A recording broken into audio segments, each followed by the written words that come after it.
আজকে তো শহীদ মাঠ, এই ব্যাপারে যদি একটু বিস্তারিত বলতেন। আজকে হচ্ছে শহীদ মাঠ, অর্থাৎ আমরা হচ্ছে আমাদের ২৪শে যে শহীদ ভাইরা আছে, বোনেরা আছে, তাদের স্মরণে আজকে দিনটা, প্লাস হচ্ছে আজকে আমাদের স্বাধীনতার ১ মাস পূর্ণ হলো। পাশাপাশি আমরা উদযাপন এবং শহীদদের প্রতি শ্রদ্ধা নিবেদন করার জন্য আজকে এখানে আসা। যে নতুন যে সরকার গঠন করছে তাদের কাছে আপনার প্রত্যাশাটা কি থাকবে, কেমন বাংলাদেশ চান? আচ্ছা, ধন্যবাদ।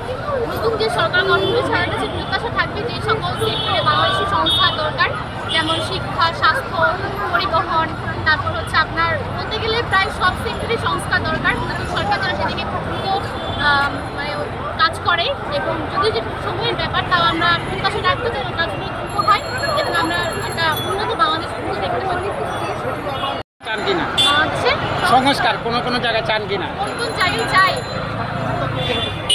আচ্ছা, বাংলাদেশের এখন এরকম একটা অবস্থা যে প্রত্যেকটা জায়গায় সংস্কার দরকার, কিন্তু বলতে গেলে যদি একটা বলি তাহলে হচ্ছে আমি শিক্ষা ব্যবস্থার কথা বলবো। যেহেতু আমি স্টুডেন্ট, আমি চাইবো আমাদের বাংলাদেশের শিক্ষা ব্যবস্থাটা উন্নত হোক, উন্নত বিশ্বের সাথে যেন আমরা তাল মিলিয়ে চলতে পারি, যেন আমাদের উন্নত শিক্ষার জন্য দেশের বাইরে যেতে না হয়, আমরা যেন আমাদের মেধা এবং পরিশ্রম দিয়ে দেশে ভালো কিছু করতে পারি, দেশের উন্নয়নের কাজে যেন কাজ করতে পারি ভবিষ্যতে, সেই যেন সুযোগ সুবিধাটা সরকার আমাদের করে দেয়।